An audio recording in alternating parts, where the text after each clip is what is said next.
Hello everyone, welcome to Study Tube. आज इस video में हम लोग एनसीईआरटी सीरीज के अंदर अगला चैप्टर नंबर 27 ये स्टार्ट करेंगे। एनसीईआरटी सीरीज का ये 27वां चैप्टर है, बायो का ये 11वां चैप्टर है और हमारे इस चैप्टर का नाम है बायोलॉजिकल क्लासिफिकेशन, यानी कि जीवों का वर्गीकरण या फिर बोल दो जैविक वर्गीकरण। इस चैप्टर में हम लोग टोटल 200 MCQs देखेंगे और ये हमारा पार्ट 1 है। ये चैप्टर बड़ा है, इसमें बहुत सारे सवाल बन सकते हैं, तो हम लोग सारे ही सवालों को करेंगे। जहाँ से भी सवाल बन सकते हैं, जिस तरीके से सवाल पूछा जा सकता है, उन सब को ध्यान में रखते हुए हम लोग टोटल 200 सवाल करने वाले हैं इस चैप्टर के अंदर। तो ये जो वीडियो है या फिर एनसीईआरटी सीरीज के अंदर जितने भी वीडियोज मैंने अपलोड किए हैं, जितने चैप्टर्स मैंने अपलोड किए हैं, उन सभी एग्जामों के लिए यूजफुल है, जिसमें भी जनरल साइंस पूछे जाते हैं, चाहे वो रेलवे की परीक्षा हो, चाहे एसएससी की परीक्षा हो, चाहे किसी स्टेट पीसीएस की परीक्षा हो। किसी भी एग्जामिनेशन में अगर जनरल साइंस पूछा जा रहा है तो आपके लिए ये वीडियो इंपॉर्टेंट है। आप इस वीडियो को देख सकते हैं। इनफैक्ट एनसीईआरटी सीरीज के हर चैप्टर्स को आप देख सकते हो। ये जो हमारा चैप्टर है बायोलॉजिकल क्लासिफिकेशन, ये हमें क्लास 9th में थोड़ा बहुत पढ़ना होता है और उसके बाद क्लास 11th में डिटेल में पढ़ना होता है। तो हमारे एग्जामिनेशन के लिए जितना ज़रूरी है, मैंने इन दोनों क्लासेस को मिलाते हुए MCQs तैयार किया है। एनसीईआरटी सीरीज के अंदर मैंने अब तक जितने भी चैप्टर्स अपलोड किए हैं, उन सभी को आप देखना चाहते हैं तो हमारे चैनल के प्लेलिस्ट में जाओ। आपको एनसीईआरटी नाम से एक प्लेलिस्ट मिलेगा, सारे ही चैप्टर्स आपको इस प्लेलिस्ट के अंदर मिल जाएगा। ये हमारा ईबुक स्टोर है, जहाँ पर आप एसएससी और रेलवे के अंदर 2018 और 19 में जो सवाल पूछे गए हैं जनरल साइंस के, जनरल नॉलेज के, उन सब का PDF प्राप्त कर सकते हैं, बाई कर सकते हैं। और एनसीईआरटी सीरीज के अंदर मैंने जो 25 चैप्टर तक करवाए हैं, उन सब का भी PDF अपलोडेड है हमारे इस ईबुक स्टोर पर। यानी जो सवाल मैंने वीडियो में करवाया हुआ है, वही सवाल आपको इस PDF के अंदर मिल जाएगा 25 चैप्टर तक। 2400 से ज़्यादा सवाल है, तो आप इसको बाई कर सकते हो।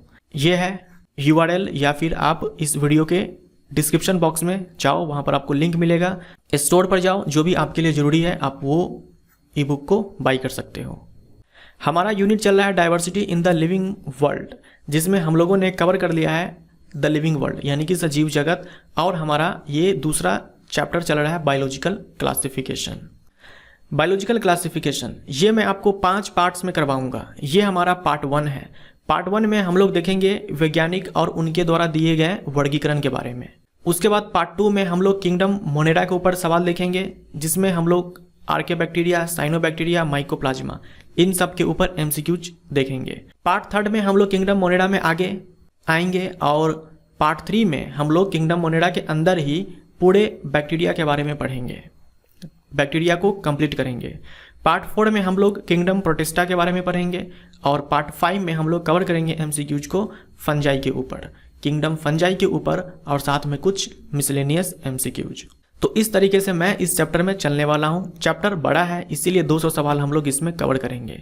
उसके बाद हमारा किंगडम प्लांटी, यानी कि प्लांट किंगडम, और किंगडम एनिमलिया, यानी कि एनिमल किंगडम के लिए हमारा अलग अलग चैप्टर्स आएंगे। तो आज हम लोग पार्ट 1 को स्टार्ट करते हैं। तो पार्ट 1 का हमारा पहला सवाल है एक परिभाषा, जो कि मैंने आपसे करवाया हुआ है द लिविंग वर्ल्ड चैप्टर में भी। समानताओं और असमानताओं के आधार पर जीवों को वैज्ञानिक रूप से समूहित करना कहलाता है। क्या कहलाता है?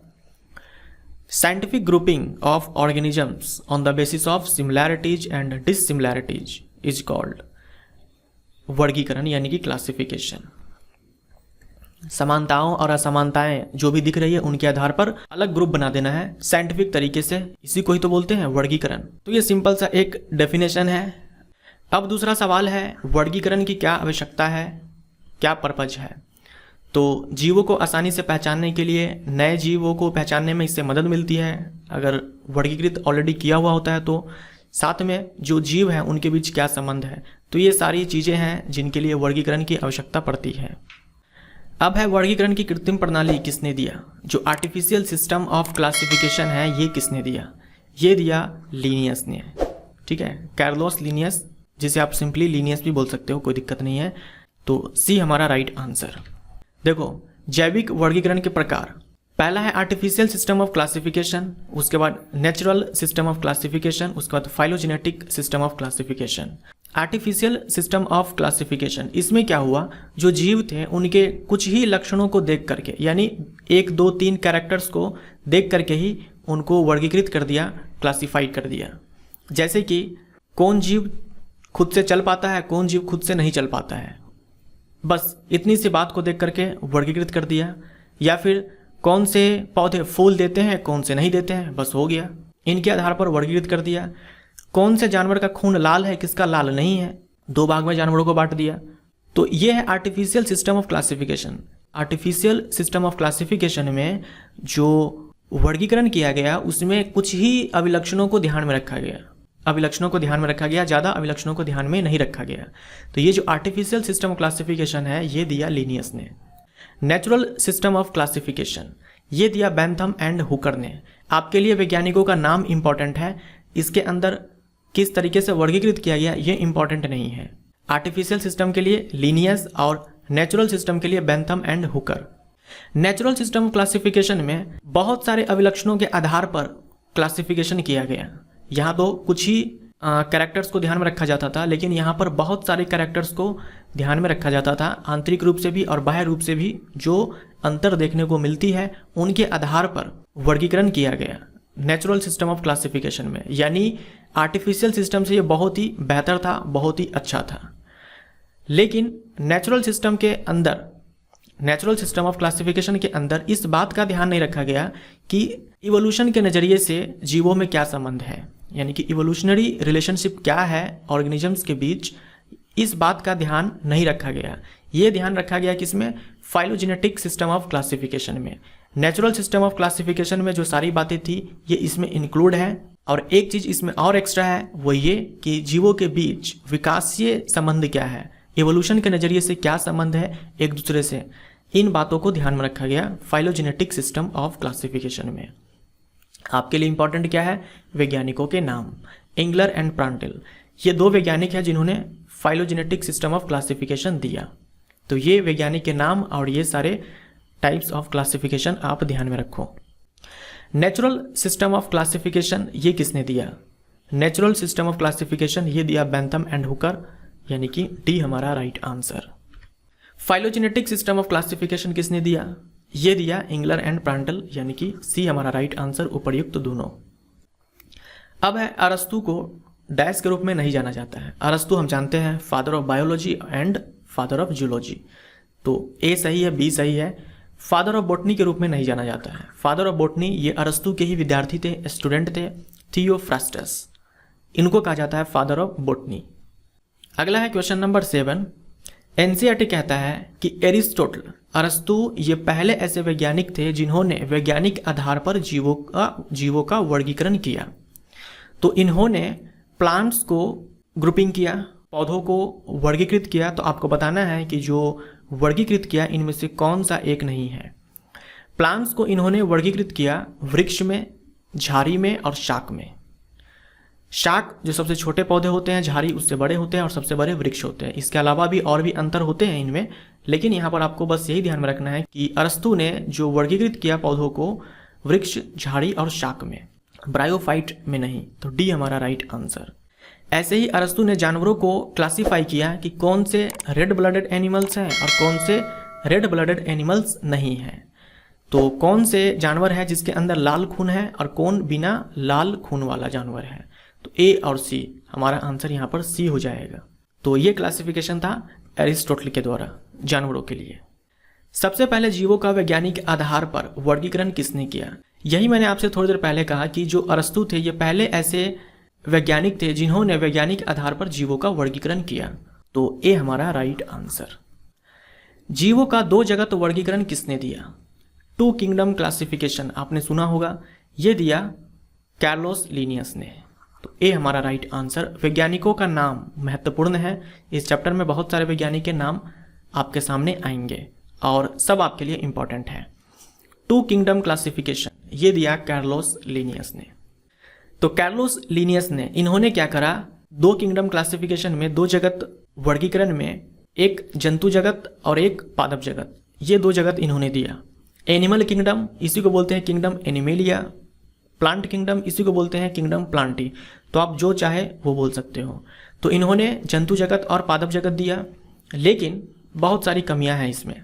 आप जानते हो आज के डेट में 5 किंगडम क्लासिफिकेशन का इंपॉर्टेंस ज़्यादा है, तो ये जो 2 जगत दिया इनमें डेफिनेटली बहुत सारी कमियां रही होंगी, लेकिन जिस समय इन्होंने दिया उस समय के लिए तो ये बहुत बड़ी बात थी। कमियां क्या थी? प्रोकैरियोट और यूकैरियोट, यानी कि जो प्रोकैरियोटिक ऑर्गेनिजम्स थे, जो यूकैरियोटिक ऑर्गेनिजम्स थे, उनको एक साथ रख दिया। देखो, प्रोकैरियोट और यूकैरियोट, इनके बारे में हम लोग आने वाले चैप्टर्स में पढ़ेंगे। फिलहाल के लिए आपको वैसे पता भी होगा, और नहीं भी पता है तो आप बस ये 2 टर्म्स ध्यान में रखो, प्रोकैरियोट और यूकैरियोट, ये अलग अलग चीज़ें हैं, अलग अलग किंगडम में इसको डाला जाता है। लेकिन इन्होंने क्या करा, कैलोस लिनियस ने इन दोनों को साथ डाल दिया, तो ये कमियां थी। उसके बाद पादप और कवक, ये दोनों अलग अलग हैं, इन दोनों को साथ में डाल दिया। पादप अपना खाना खुद से बना लेता है, कवक अपना खाना खुद से नहीं बनाता है, और भी अंतर होते हैं इनमें, लेकिन इन दोनों को एक साथ डाल दिया। सारे कवक को पादप के साथ डाल दिया पादप जगत के अंदर, तो ये भी एक कमी थी। उसके बाद एक कोशिकीय और बहुकोशिकीय जीवों को एक साथ रख दिया, तो ये सारी कुछ कमियां थी। इसके अलावा और भी बहुत सारी कमियां थी, मैंने कुछ को यहाँ पर लिखा हुआ है जो कि इम्पोर्टेंट है। सबसे पहले सभी जीवों को प्लांटी और एनिमेलिया जगत में किसने वर्गीकृत किया? तो ये प्लांटी और एनिमेलिया 2 किंगडम क्लासिफिकेशन, ये कैलोस लिनियस द्वारा दी गई 2 जगत वर्गीकरण में कमी है। क्या कमी है? तो अभी हम लोगों ने देखा कि प्रोकैरियोटिक और यूकैरियोटिक, इन दोनों को साथ में रख दिया। कवक और पादप को साथ में रख दिया, एक कोशिकीय और बहुकोशिकीय जीवों को साथ रख दिया। तो इनमें से सभी, ये सारी की सारी कमियां हैं लिनियस के 2 जगत वर्गीकरण की। लिनियस ने जो वर्गीकरण दिया, 2 जगत वर्गीकरण दिया, इनमें से कौन है जिसको कोई स्थान नहीं दिया? तो फंजाई, अमीबा, बैक्टीरिया, इन सबको तो स्थान मिला। यूग्लिना जिसके अंदर कुछ कैरेक्टर्स प्लांट के होते हैं और कुछ एनिमल्स के होते हैं। यूग्लिना को कहा जाता है पादप जगत और जंतु जगत के बीच की कड़ी, यानी कि पादप जगत और जंतु जगत को जोड़ने वाली एक कड़ी के रूप में जाना जाता है यूग्लिना को। इसको कोई स्थान नहीं दिया। पादप और जंतु जगत को जोड़ने वाली एक कड़ी है। कौन है? एक connecting link between plant and animal kingdom, ये है यूग्लिना। यूग्लिना को प्लांट और एनिमल किंगडम के बीच का एक कनेक्टिंग लिंक माना जाता है, और वायरस को लिविंग और नॉन लिविंग, सजीव और निर्जीव के बीच का एक कनेक्टिंग लिंक माना जाता है। अब आता है 3 किंगडम क्लासिफिकेशन, जो दिया अर्नस्ट हैकेल ने। 3 जगत वर्गीकरण किसने दिया? अर्नस्ट हैकेल ने दिया। इन्होंने इंट्रोड्यूस किया किंगडम प्रोटिस्टा जगत इन्होंने दिया। Animal kingdom, plant kingdom already हम लोग जान रहे हैं, लिनियस ने दिया। किंगडम प्रोटिस्टा दिया अर्नस्ट हैकेल ने। देखो, यहाँ पर भी जो कमियां पहले थी, यहाँ पर भी वही कमियां कायम है। प्रोकैरियोट और यूकैरियोट को साथ में रख दिया, पादप कवक को अभी भी साथ में रख दिया, एक कोश के बहुकोश के जीवों को अभी भी साथ में रख दिया। अब यहाँ सवाल यह है कि प्रोटिस्टा जगत फिर देने का क्या फ़ायदा? प्रोटिस्टा जगत जो इन्होंने अलग से दिया, इनका क्या फ़ायदा? देखो, इन्होंने ये जो जगत है ये किस लिए बनाया? कोई भी ऐसा ऑर्गेनिज्म जिसके बारे में इनको समझ में नहीं आया कि प्लांट किंगडम में डाले या फिर एनिमल किंगडम में डाले, तो इन्होंने क्या करा? प्रोटिस्टा में डाल दिया। चाहे वो एक कोश की हो, बहुकोश की हो, कोई फर्क नहीं पड़ता, प्रोकैरियोटिक हो, यूकैरियोटिक हो, कोई फर्क नहीं पड़ता। इनको समझ में नहीं आया कि मैं इसको प्लांट में डालूं या फिर एनिमल किंगडम में डालूं, तो इन्होंने डाल दिया प्रोटिस्टा में। कोई ऐसा पौधा जो इनको समझ में नहीं आ रहा है कि प्लांट किंगडम में डाला जाए या नहीं डाला जाए, इन्होंने क्या करा? प्रोटिस्टा में डाल दिया। कोई ऐसा जंतु जिसके बारे में ये कंफ्यूज है कि इसको एनिमल किंगडम में डाला जाए या नहीं डाला जाए, तो इन्होंने क्या करा? प्रोटिस्टा में डाल दिया। तो जहाँ जहाँ इनको कन्फ्यूजन हुआ इन दोनों किंगडम के अंदर डालने में, इन्होंने प्रोटिस्टा में डाल दिया। इन्होंने ये नहीं सोचा कि इसमें हम प्रोकैरियोटिक डालेंगे या फिर यूकैरियोटिक डालेंगे, केवल यूनिसेलुलर या फिर मल्टीसेलुलर डालेंगे, नहीं। कन्फ्यूजन है तो कोई बात नहीं, तू प्रोटिस्टा के अंदर चला जा। इसीलिए जो कमियां पहले थी वो कमियां अभी भी है यहाँ पर, प्रोटिस्टा जगत आने के बाद भी। जीवों का 3 जगत वर्गीकरण किसने दिया? अर्नस्ट हैकेल ने दिया। बी हमारा राइट आंसर। हैकेल के 3 जगत वर्गीकरण में शामिल नहीं है। देखो, एनिमल किंगडम और प्लांट किंगडम ये हमारा कांस्टेंट रहने वाला है, नियत रहने वाला है, सभी में आएगा। इन्होंने इंट्रोड्यूस किया प्रोटिस्टा को, तो डी हमारा राइट आंसर। मोनेरा यहाँ पर गलत हो जाएगा, इन्होंने इंक्लूड नहीं किया था। अब है हैकेल के 3 जगत वर्गीकरण के संदर्भ में गलत कथन चुने। यहाँ पर आप इस गलत को काट दो और लिख दो सही कथन चुने। सही कथन चुनना है। तो सही क्या था? कवक और पादप अभी भी साथ साथ थे, कवक को अभी भी पादपों के साथ रखा गया था। तो ये हमारे यहाँ पर सही हो जाएगा, ये हमारा राइट आंसर। जगत प्रोटिस्टा में केवल प्रोकैरियोट्स को रखा गया था, तो ये गलत हो जाएगा। मैंने अभी आपसे कहा प्रोकैरियोट है या फिर यूकैरियोट है, कोई फर्क नहीं पड़ता। इन्होंने ऐसा कुछ नहीं सोचा था, इनको कन्फ्यूजन था जिसमें भी उसे प्रोटिस्टा में डाल दिया, चाहे वो प्रोकैरियोट हो चाहे वो यूकैरियोट हो, चाहे वो यूनिसेलुलर हो चाहे मल्टी सेलुलर हो, उन्होंने क्या करा? प्रोटिस्टा में डाल दिया। तो वनली यहाँ पर लगा हुआ है, इसलिए ये भी नहीं होगा और वैसे ही ये भी नहीं होगा। जगत प्रोटिस्टा में केवल प्रकाश संश्लेषी जीवों को रखा गया, ये भी गलत है। लेकिन फंजाई अभी भी प्लांट्स के साथ में है, तो ये हमारा स्टेटमेंट सही हो जाएगा। अब आता है 4 जगत वर्गीकरण, 4 किंगडम क्लासिफिकेशन, जो दिया हर्बर्ट एफ कोपलैंड ने। हर्बर्ट एफ कोपलैंड ने ये दिया 4 जगत वर्गीकरण, 4 किंगडम क्लासिफिकेशन। इन्होंने इंट्रोड्यूस किया किंगडम मोनेरा। देखो, animal kingdom, plant kingdom Linnaeus ने दिया, अभी भी है। अर्नस्टिकल ने प्रोटिस्टा को दिया। उसके बाद 4 किंगडम क्लासिफिकेशन में कोपलैंड ने दिया मोनेरा जगत को। तो आपसे अगर सवाल पूछता है कि मोनेरा किंगडम किसने दिया, तो आपको विकल्प में एक दिख जाएगा, कोपलैंड। अब 4 किंगडम क्लासिफिकेशन आते आते तक सारा मामला सेट हो चुका था।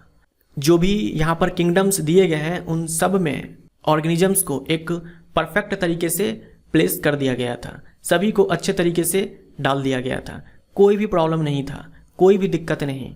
जो प्रोकैरियोट थे, यूकैरियोट थे, उनको अलग कर दिया गया। जो यूनिसेलुलर थे, मल्टी सेलुलर थे, उनको अलग कर दिया गया। बस एक प्रॉब्लम, एक पंगा अभी भी था।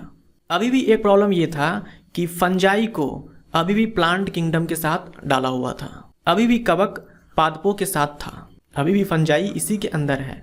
तो ये एक कमी आप यहाँ पर 4 किंगडम क्लासिफिकेशन में बोल सकते हो, बाकी सारा मामला सेट था। तो 4 जगत वर्गीकरण किसने दिया? अगर ये पूछा जाए तो आंसर क्या लगाओगे आप? कोपलैंड। 4 जगत वर्गीकरण में शामिल नहीं है। Kingdom Plantae, kingdom animalia Linnaeus ने दिया, फिर आते हैं अर्नस्टिकल, देते हैं प्रोटिस्टा, फिर आते हैं कोपलैंड, देते हैं मोनेरा। फंजाई, अभी किंगडम फंजाई नहीं आया है, अभी जो फंजाई है वो प्लांट्स के साथ ही है 4 जगत वर्गीकरण तक। 4 जगत वर्गीकरण की एक कमी है, प्रोकैरियोट और यूकैरियोट को साथ रखा गया है, तो ये तो गलत है। ऐसा नहीं है, अलग अलग हो चुका है। 4 किंगडम क्लासिफिकेशन में ये अलग हो चुका है, तो ये हमारा सही आंसर नहीं होगा, ये कमी नहीं है। इसी तरीके से यूनिसेलुलर और मल्टी सेलुलर ये भी अलग हो चुका है, यहाँ पर लिखा है कि साथ है, ये भी नहीं होगा। पादप और कवक को एक साथ रख दिया, तो ये सही है। अभी भी जो कवक है वो पौधों के साथ है।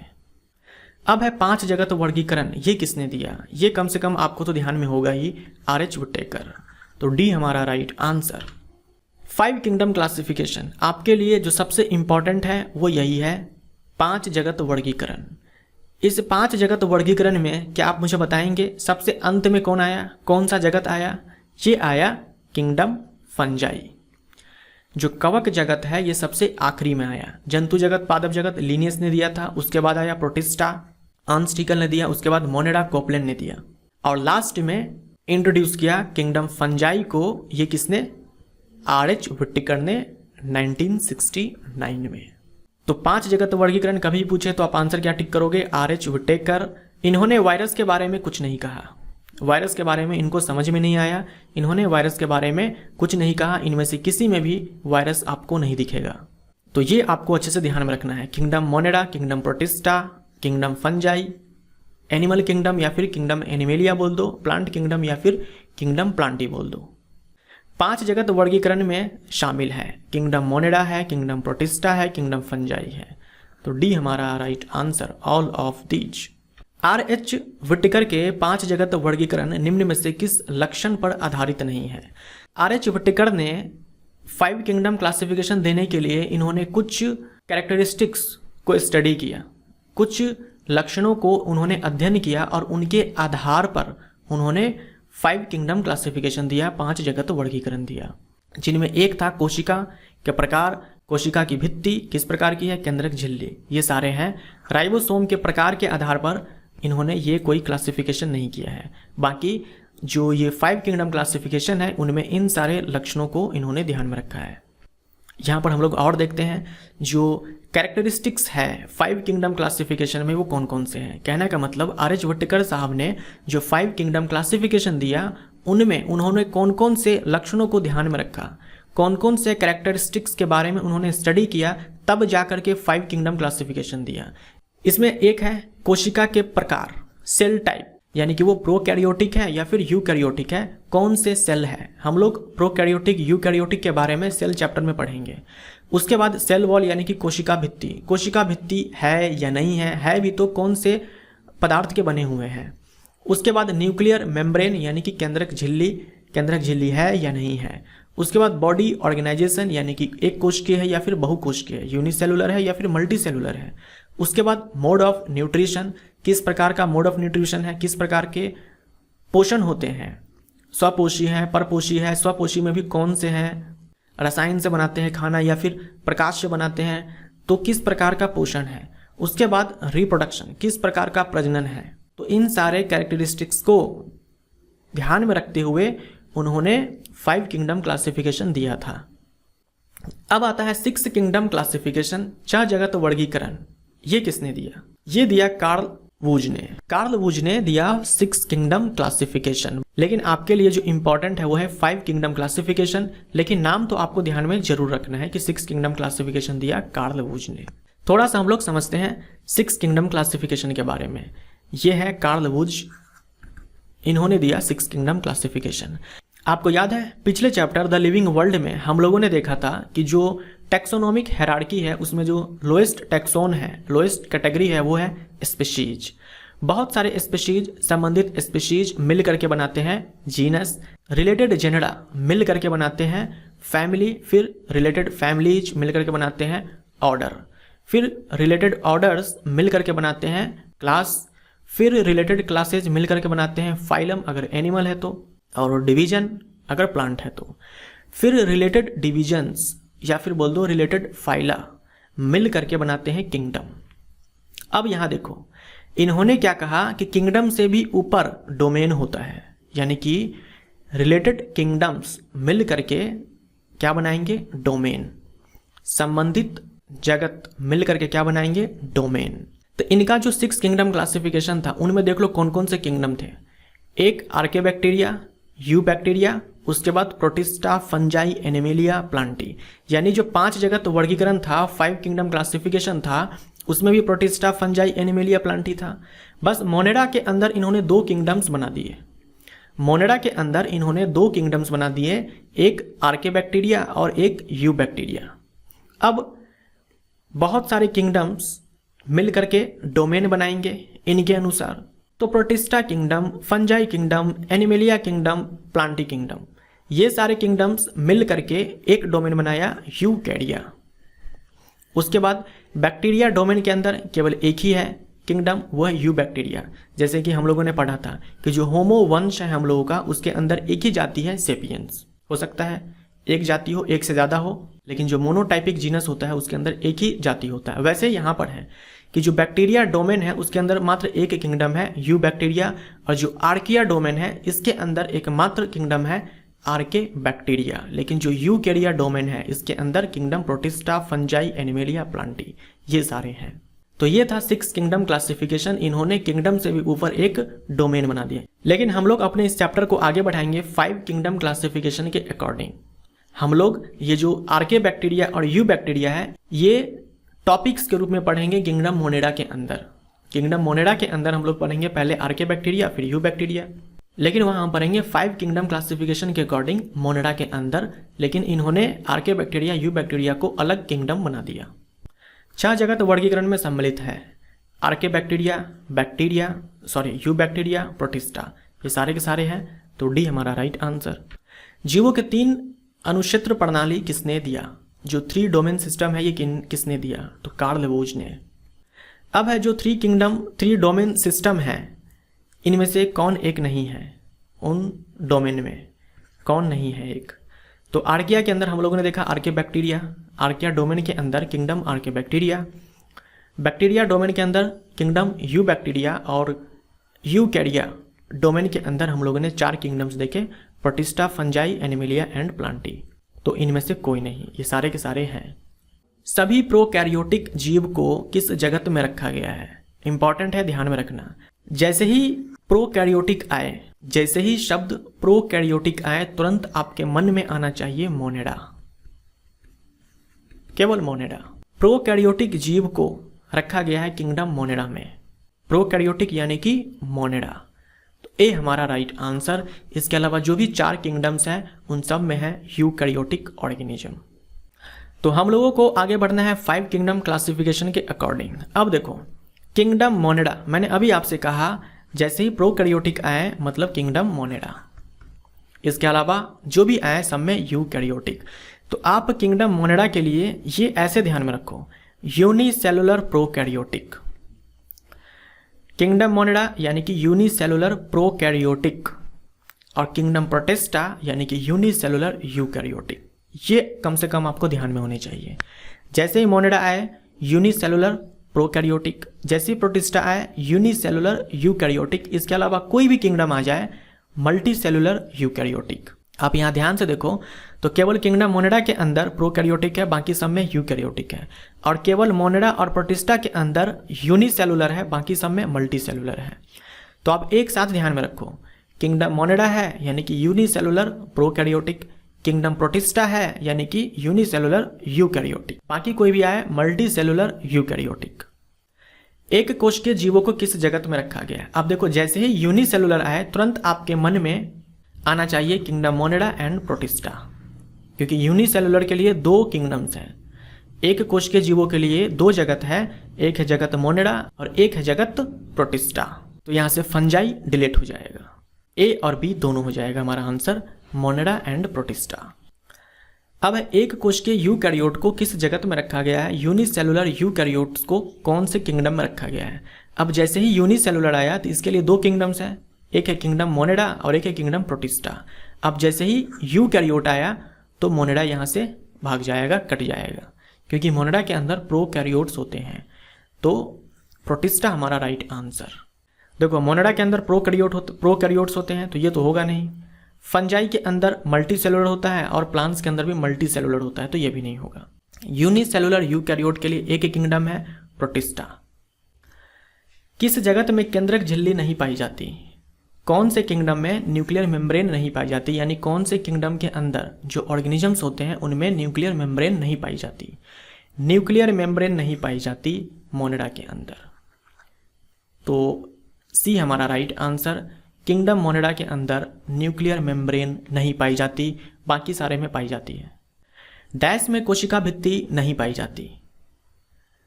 इनमें से किस में कोशिका भित्ति नहीं पाई जाती? तो जंतुओं के कोशिका में कोशिका भित्ति नहीं पाई जाती, यानी किंगडम एनिमेलिया में सेल वॉल नहीं पाई जाती।